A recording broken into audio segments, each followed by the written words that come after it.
Hey, everyone, just waiting for Ted to jump on, and then we'll get this going.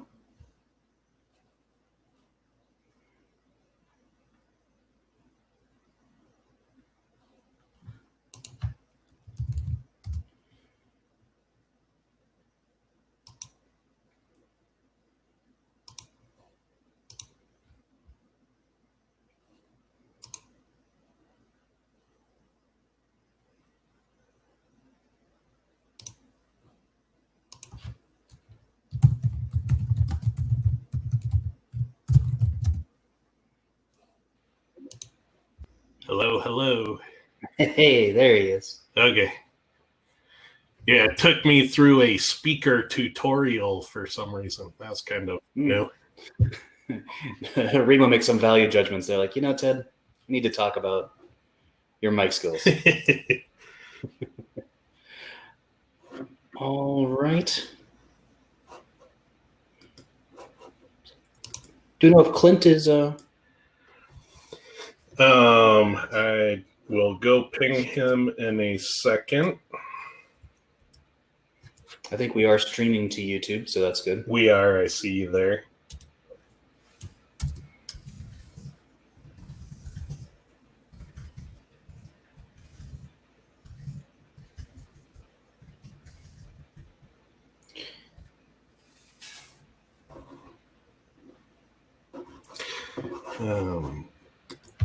Okay.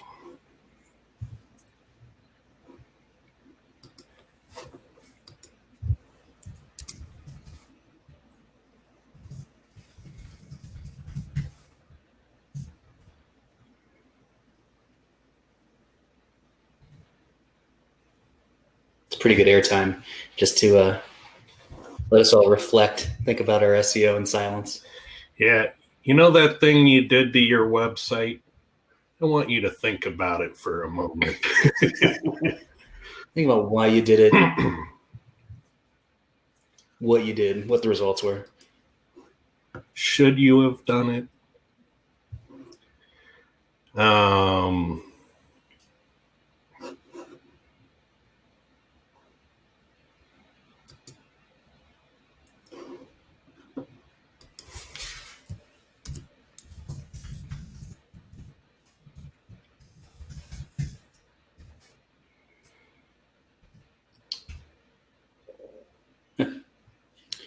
Should we just... Yeah, I guess we'll start without him. I've pinged him in two separate channels, so hopefully he hops on. Cool. I'll hit record and then share my screen, and then I'm going to go to camera, so then I think it should be full screen on the stream. Okay. Yep. And I got YouTube chat up.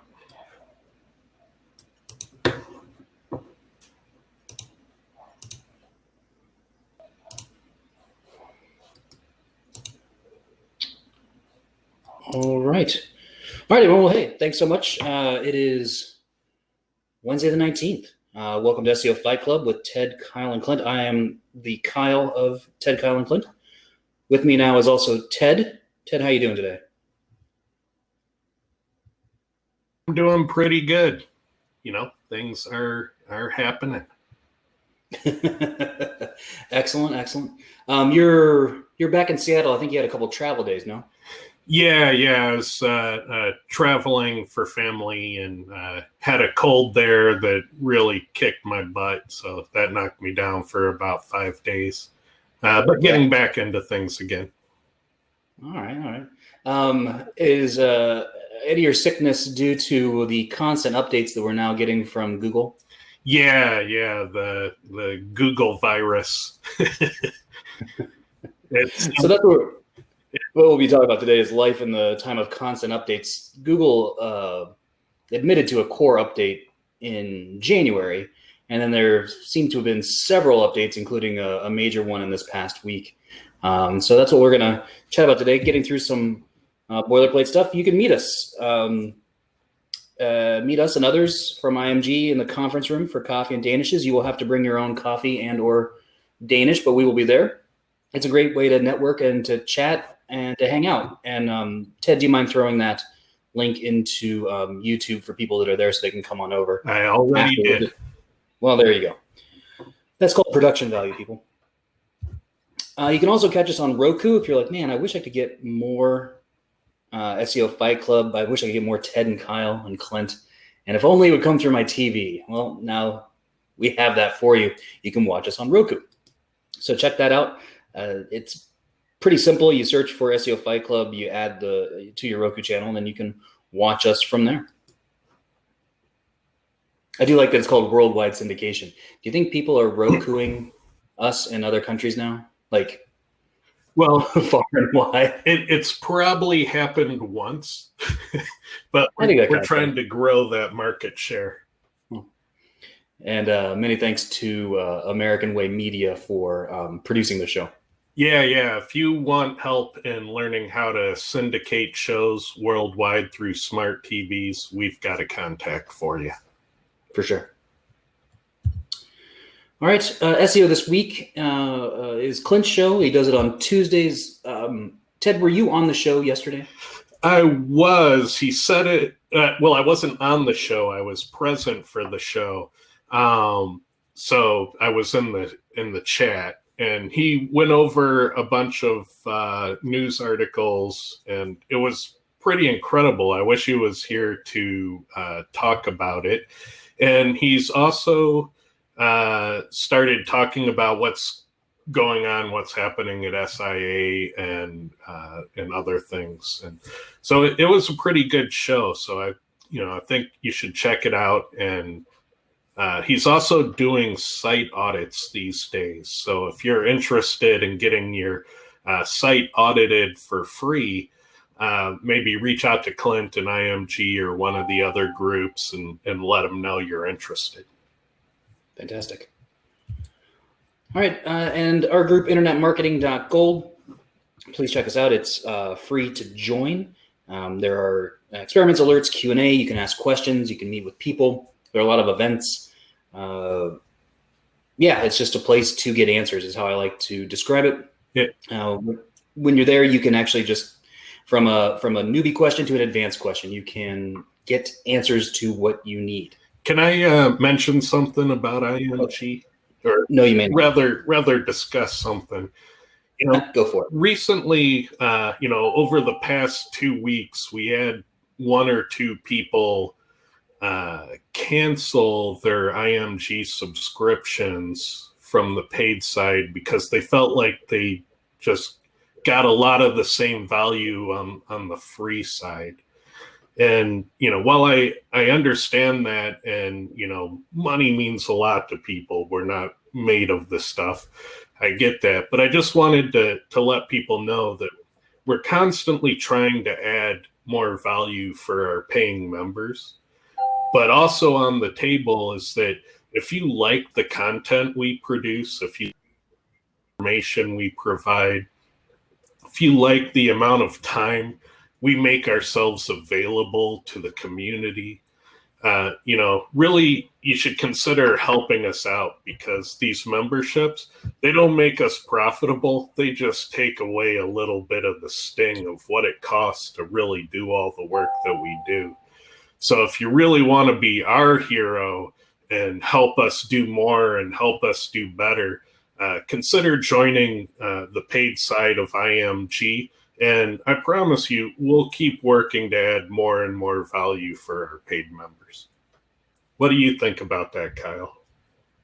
Yeah, for sure. I mean, one of the big parts of the group is just the availability of people that you trust, and that's what we're there for sure. And come in and post questions, answer questions, hang out, check out the research. The coolest thing, one of the coolest features is at the top, there's a search bar. You can put in what you're looking for, and it'll pull up conversations that have happened within IMG. If you're in any of the courses, it'll pull up course material, and then it'll also pull up from information from some of the top SEO journals and publications, newsletters, and podcasts. So it's a pretty cool little experience where you can come in and actually get a lot of different perspective.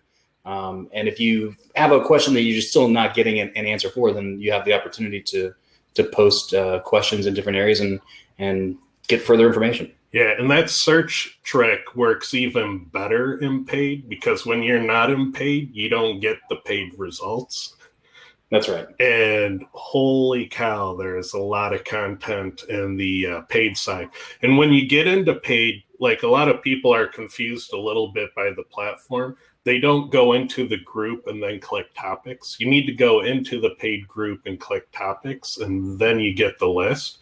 All they see is their personal feed, and they're like, there's not a lot here. You got to go explore the topics. Exactly. From last week, we had our test winners. These are tests that are published within the paid area of IMG. The big winner was Ryan Huff. He won $400 for that.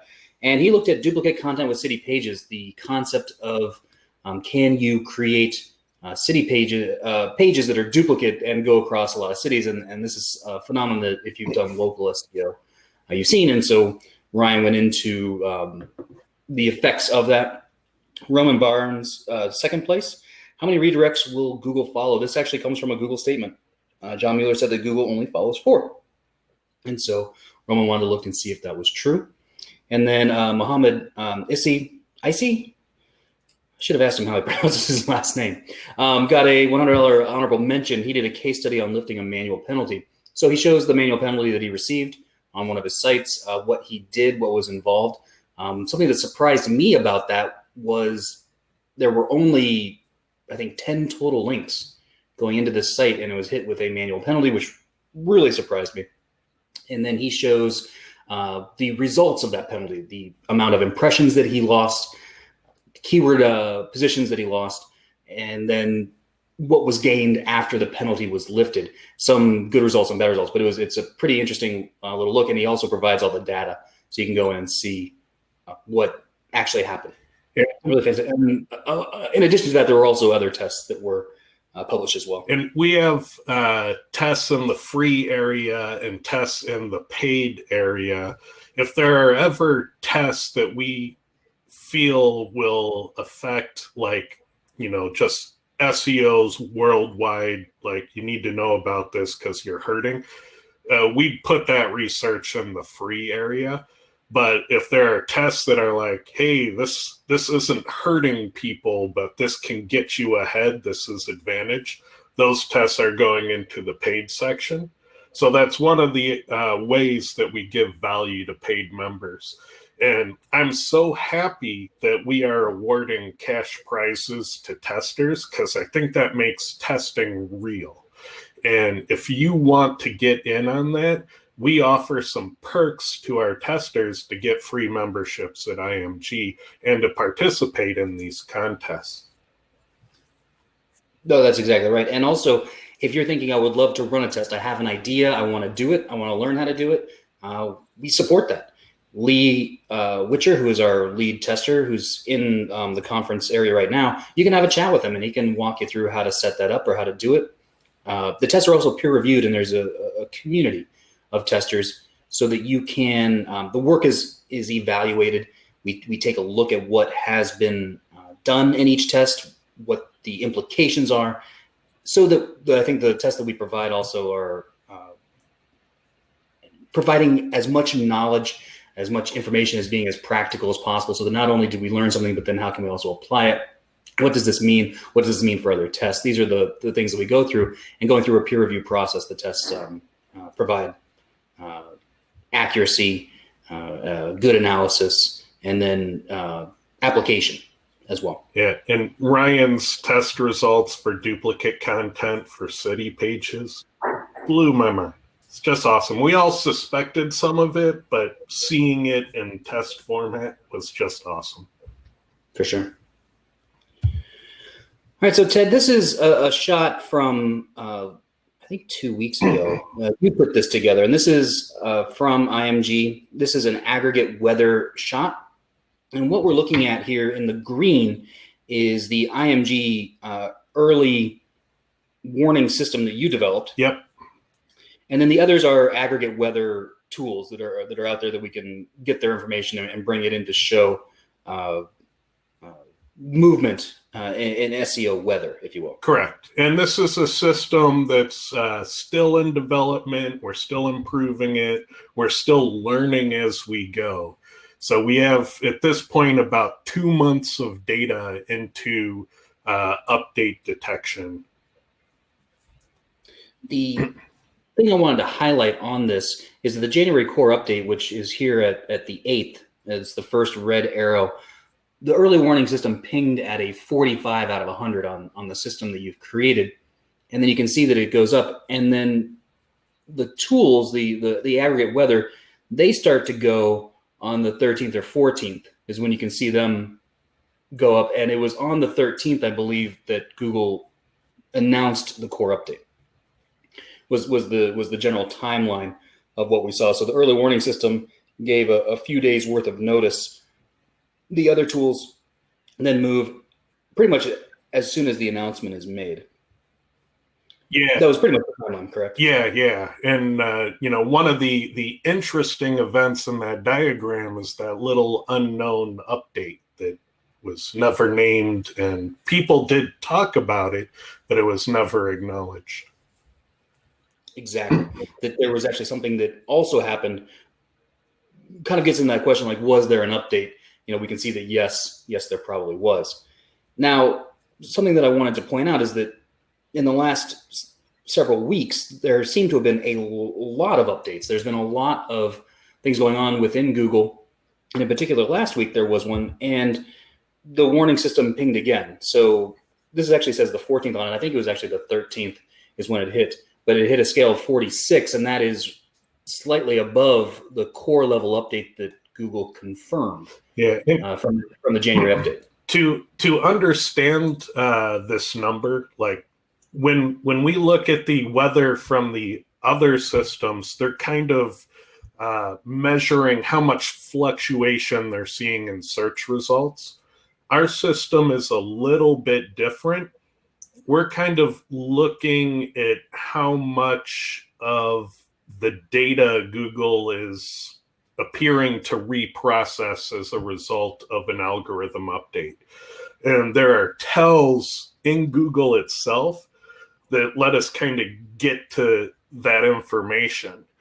And we kind of found this a few years back when Google pre-announced an update that was going to happen, and I cleared my schedule and I spent the whole day just hitting refresh on Google and submitting searches going, where's the tell?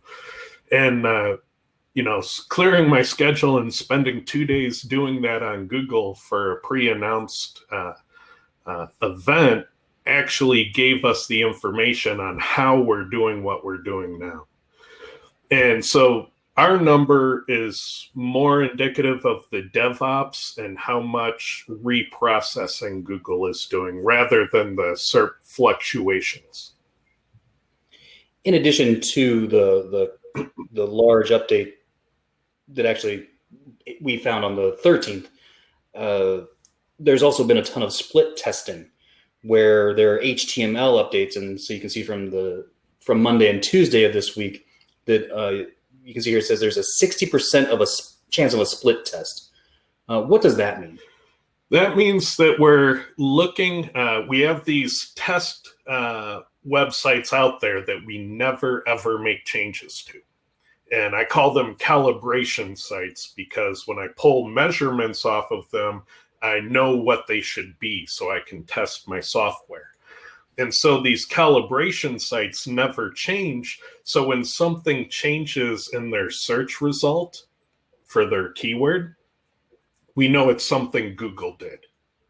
And because of that, we can measure every time we see differences in our search result, we can measure, what's different, how has it changed, and we can list those as split tests.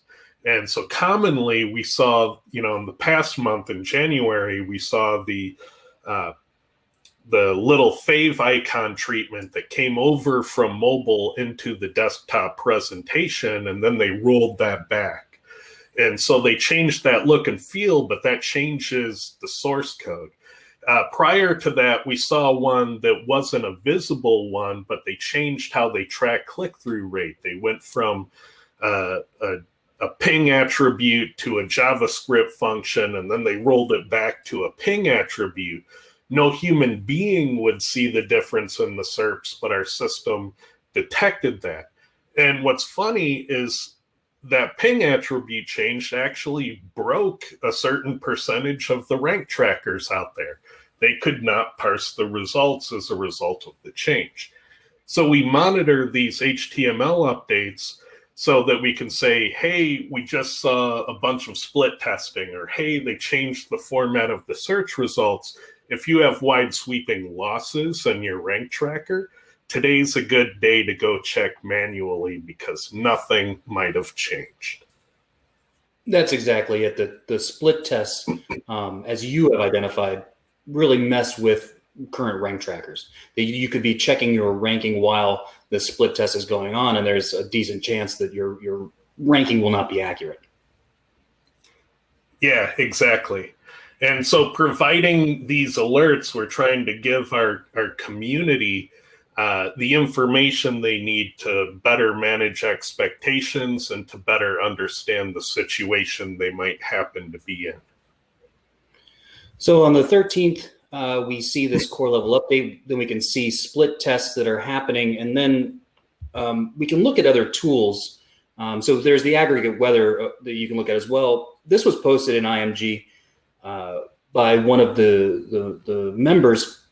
And what he found was that, so on the 14th and 15th, there was a lot of SERP movement. And this is from Rank Flux, and this is in the local areas. What they're looking at map rankings. And you can see that, so we ping on the 13th, on the 14th and 15th, and then 17th, there's a lot of movement in maps. A lot of other weather tools have been pinging as well, kind of in general, but I found this very interesting because it is local specific.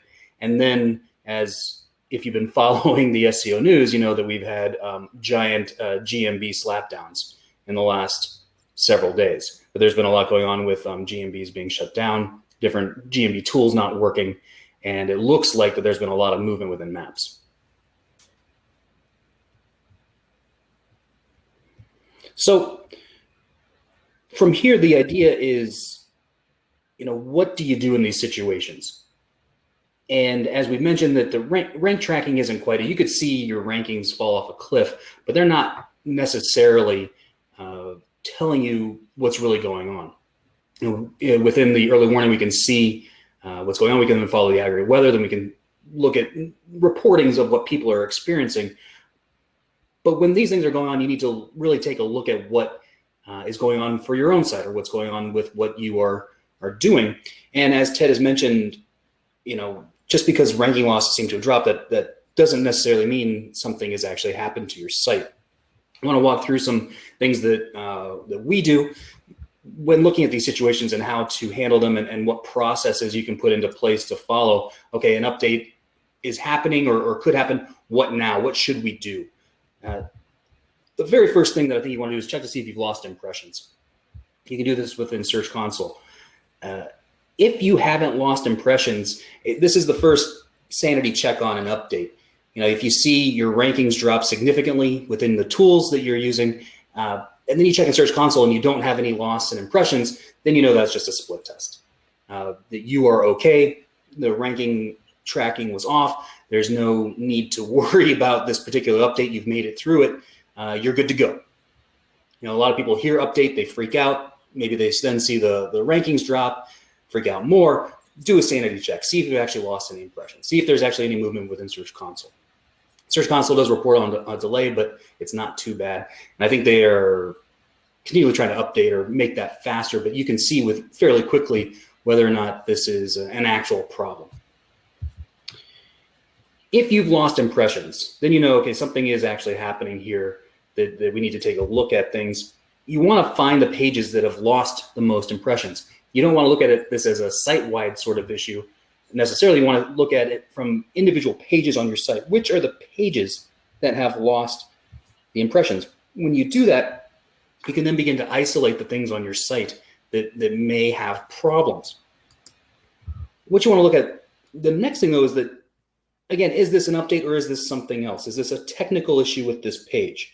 Is there a reason this page isn't being displayed? Is there a technical issue on my site that would cause this to happen? And also look at CTR checks. Maybe you simply lost the clicks that are coming through. You can see the impressions and then the clicks. It's just a CTR issue. It's your meta titles, your meta descriptions are not being displayed correctly. There's something technical going on here. A lot of people like to hear update and then just jump to the conclusion that they've been wrapped up in this update. I've seen so much. First, walk through this process just to make sure that that it is actually affecting you, that it is not something else. Because if you don't take a systematic approach to this, you can miss what could be there, where people are talking about all these different things with a particular update, but in your particular case, it might not be that at all, and you're going to chase your tail. You're going to make changes that could be detrimental. You're going to be firing off in all kinds of directions, rather than maybe it could be a quite simple technical issue, and you were kind of wrapped up in the coincidence of a particular update. If you feel good that you're not technical, it's not a CTR thing, it's not any of those other issues, okay, we're feeling like, yes, we've lost impressions, clicks are going down, it's not technical. You want to find the keywords from those pages that have lost the most amount of impressions. You may have lost those keywords entirely. You can do a comparison on dates on the amount of queries that a page is ranking for. You might have lost a whole bunch of queries. And then pulling out those keywords, you can find the ones that you have lost or the ones that have lost the most amount of impressions.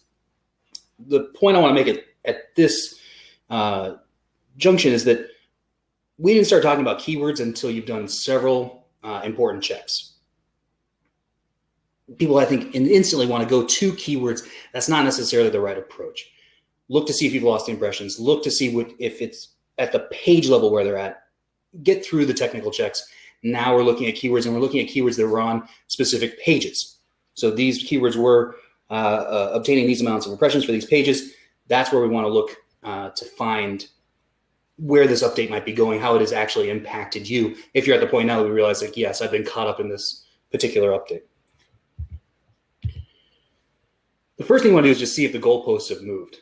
There might be, within this update, Google has simply moved other pages above you, pushing your pages down for your particular keywords. And at that point, it's just the goalposts have moved. This is where you want to use something like Quora or Pop or any other tool that gives you measurement. A measurement tool saying, like, okay, these are where things were at.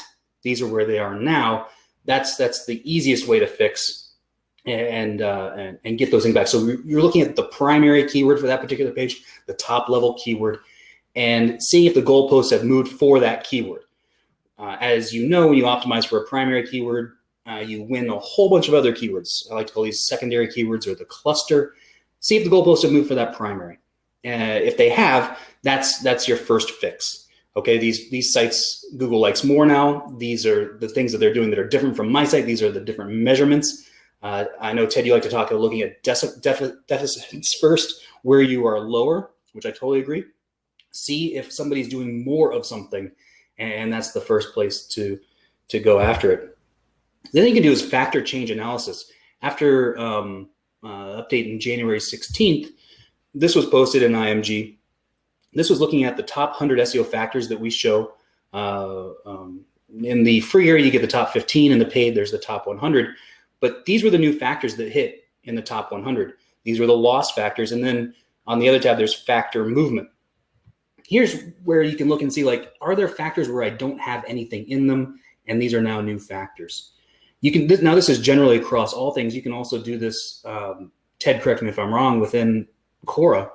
Comparing two Quora reports, you can see differences between where things were and where things are for a specific keyword or a specific site. Yeah. We call that the Quora diff tool. It takes a before and after report and tells you which factors moved up and down. All of this can really be kind of simplified into, how has the landscape changed, get some data on what shifted, and how are you different than what's ranking well now? And so that's what we're talking about is get that information on what has changed and how are you different from what's working.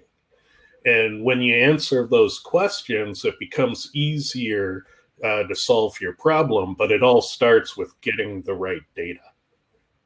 Exactly. And what's kind of nice is that you can actually, so obviously the top 100 factors are across all keywords, but that is a starting point. If you don't have specific data for you or for your sites, you can go in and do this factor analysis across the factors that were and weren't, and then the movement that happened between them. And then you can see what you don't have. Like, okay, these new factors popped up. I don't have things in those areas. That's something that you can go after. The part of all this that probably isn't intuitive is that once you settle on the tools you plan to use in SEO, the next level you need to accomplish is to get a really good history and archive of your most important keywords. You don't need an archive of every keyword, but just the ones that best represent the business you're serving.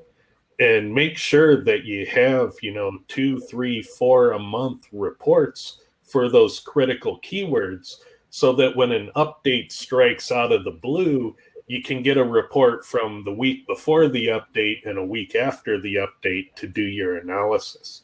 If you get caught off guard without an archive, there's not a lot you can do. Exactly. So if you get to the point that it's not that the goalposts have moved and it's not new factors, so you're looking at it like, all right, no, I'm still in line with all of the new sites that may have moved up, and the new factors are covered. The next thing you want to look at is the page relevant to the keyword in question? So you've lost a keyword, say a secondary keyword, or one that you were winning as a result of optimizing. Is that keyword still relevant to the page? You can that's just an eyeball. Is this keyword that has dropped, is it relevant to this page? And if it is, that's where you want to go in and make sure you've got it in H2, you've got it in paragraph text. Be very explicit. And optimize specifically for that on the page. This is adding the keyword to those different elements, adding variations of that keyword. And you can do within Quora or within Pop or other tools, you can get a little more detailed data about that particular keyword and make sure you're getting those terms in and that it has a prominent area on the page. If you're like, well, you know what, it's really not relevant, it's close, that's the time then you want to create a new page.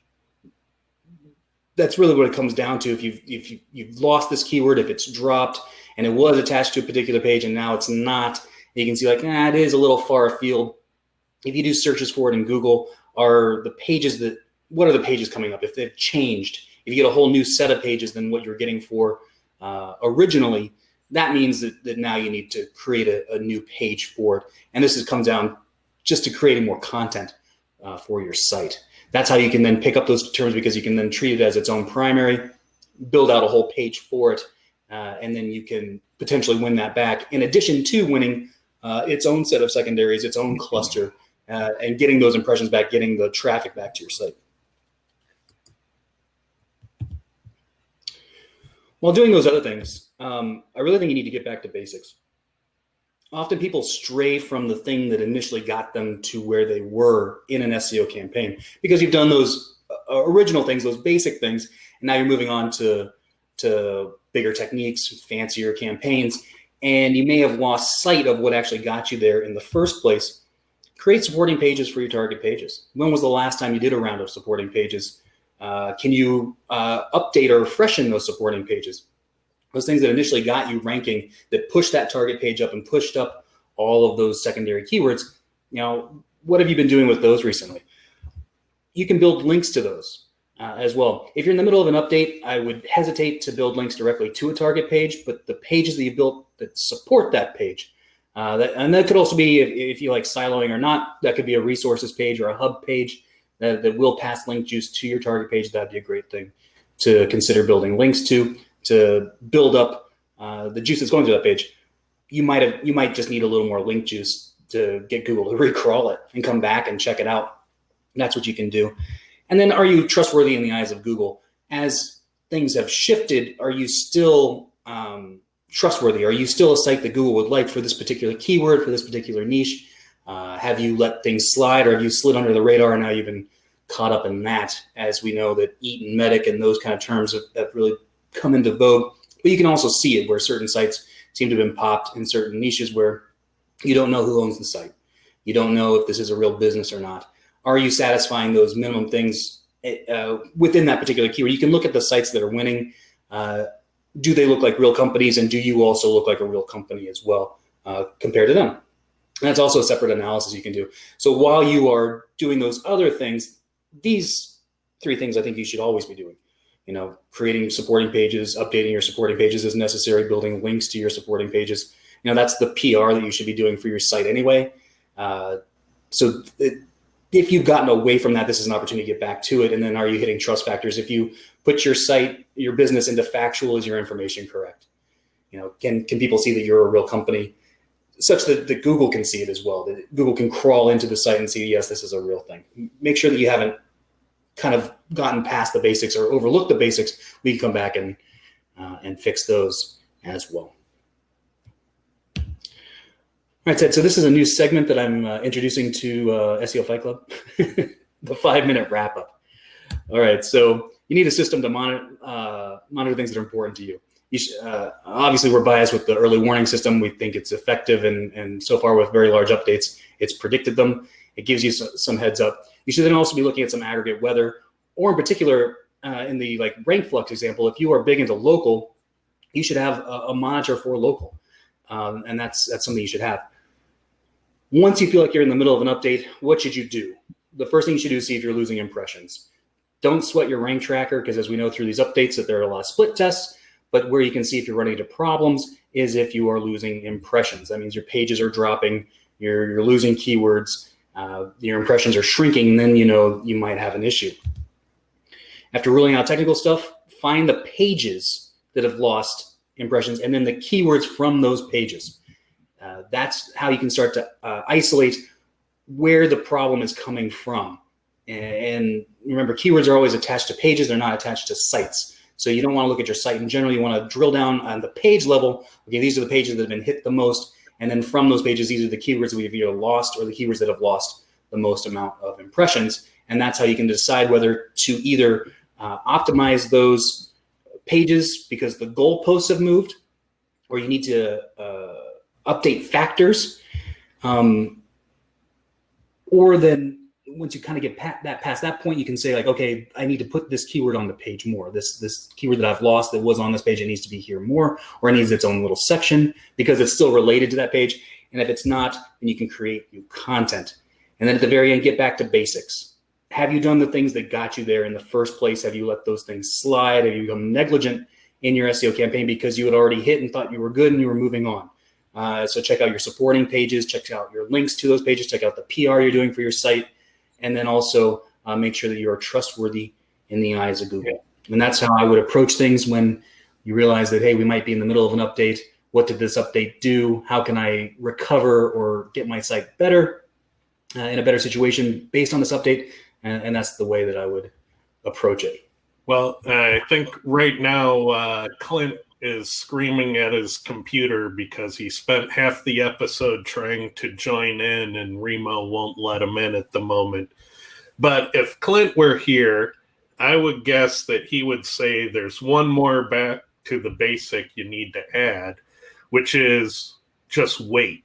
Because so often is the case that whatever Google changes, they roll back 4 days later.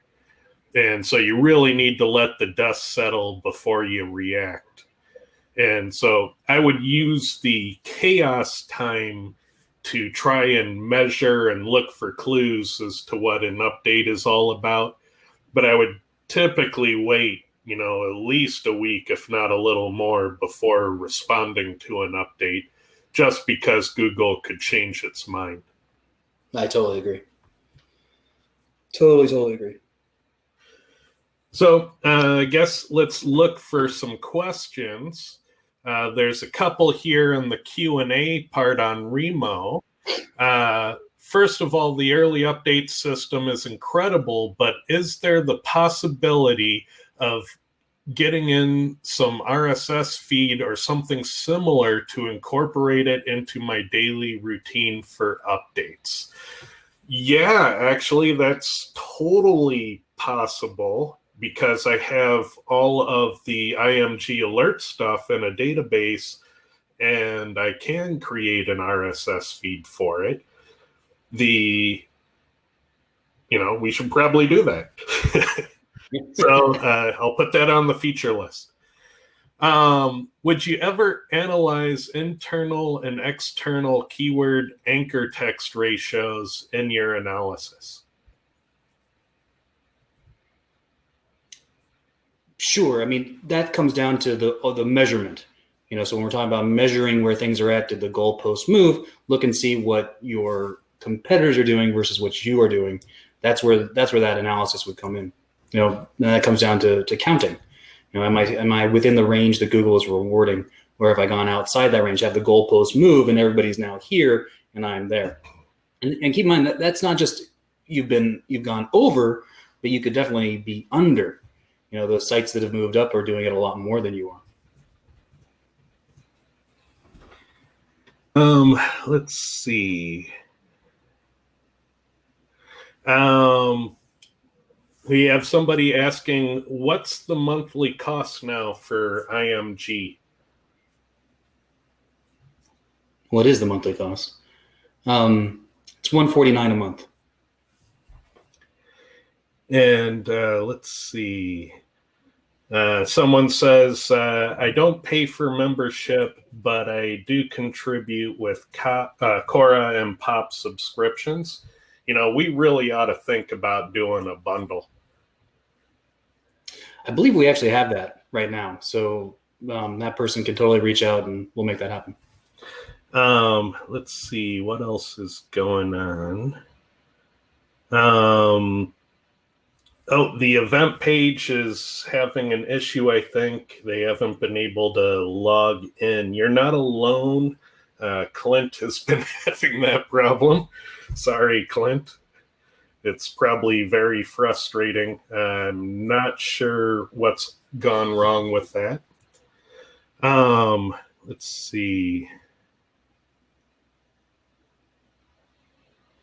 It's difficult to believe that SEO tools like Ahrefs and SEMrush aren't banging on your door to collaborate with them.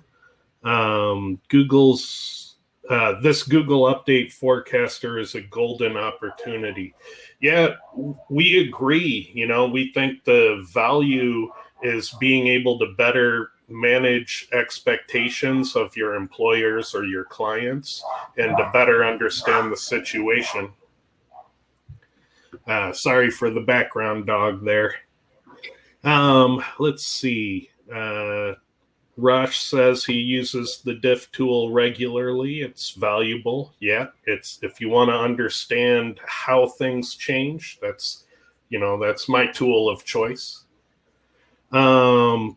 And I think that's it. Let me repost the link in chat if anybody wants to attempt to join us for networking on Remo. We're going to leave things open.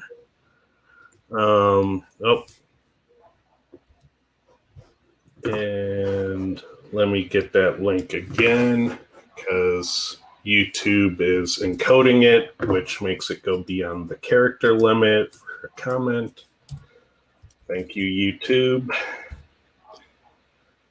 All right, there we go. So I've posted in the YouTube chat the link to join us for networking. So if you'd like to hang out for a bit, ask us more questions in person, talk with other SEOs, just join. It limits to 6 people per table. You double click on a table to change tables. It feels a lot like attending a conference where you sit at a table and talk to the people who are sitting at your table. That's what it feels like, but we're just all there hanging out for a while. So I hope you come join us. Hope the link works. If it doesn't work out, we'll do it again next time. All right. Thanks so much, everyone. We'll talk to you later. All right. See you in the networking.